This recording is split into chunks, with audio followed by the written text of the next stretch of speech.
ഇന്നത്തെ video as usual എല്ലായ്പ്പോഴും പോലെ ക്ലേ വെച്ചുള്ളതാണ്. അപ്പോൾ ക്ലേ വെച്ചൊരു ബൊക്കെയാണ് ഞാൻ ഉദ്ദേശിക്കുന്നത്. എനിക്ക് ഏറ്റവും പ്രിയപ്പെട്ട ഫോം ക്ലേ വെച്ചാണ് ഞാനിത് ചെയ്യുന്നത്. പിങ്ക് കളറിലെ ക്ലേ ആണ് എടുത്തേക്കുന്നത്. അപ്പോൾ ആദ്യം തന്നെ ബോൾസ് ആക്കി എടുക്കുക, പിന്നെ അതൊന്ന് പരത്തി പെറ്റൽസിൻ്റെ ഷേപ്പ് പോലെ ആക്കിയെടുക്കുക. പിന്നെ ഒരു പൂവിൽ 5 പെറ്റൽസാണ് വരുന്നത്. അപ്പോൾ അതെല്ലാം കൂടി ഒരുമിച്ച് ചേർത്ത് ഇങ്ങനെ റോൾ ചെയ്തെടുക്കുമ്പോൾ ഒരു റോസാപ്പൂ പോലെ തോന്നിക്കുന്ന വിധത്തിലുള്ളൊരു പൂ കിട്ടും. അപ്പോൾ നിങ്ങൾക്കത് റോസാപ്പൂവായിട്ടാണോ തോന്നുന്നതെന്ന് കമൻറ്റ് ചെയ്യണം കേട്ടോ. ഞാനെന്തായാലും റോസാപ്പൂവാണ് ഉദ്ദേശിച്ചത്. ഇങ്ങനെ കുറച്ചധികം പൂക്കൾ ഉണ്ടാക്കിയെടുക്കണം. ഞാനിവിടെ 5 ഉണ്ടാക്കി എടുത്തേക്കുന്നത് ഒരു ബൊക്കയ്ക്ക് വേണ്ടിയിട്ട്. പിന്നെ ഞാനിതിൻ്റെ തണ്ടായിട്ട് യൂസ് ചെയ്തേക്കുന്നത് ഇർക്കിലാണ്.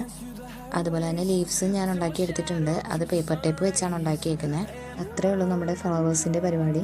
അതിനുശേഷം നമുക്ക് ബൊക്കെ റോളിംഗ് പേപ്പർ വെച്ചോ അല്ലെങ്കിൽ സാധാരണ നോർമൽ പേപ്പർ വെച്ചോ ഒന്ന് കവർ ചെയ്തെടുക്കാം, ബൊക്കെ പോലെ ആക്കി. ഇപ്പോൾ ഞാനിവിടെ യൂസ് ചെയ്തേക്കുന്നത് ബട്ടർ പേപ്പറാണ്.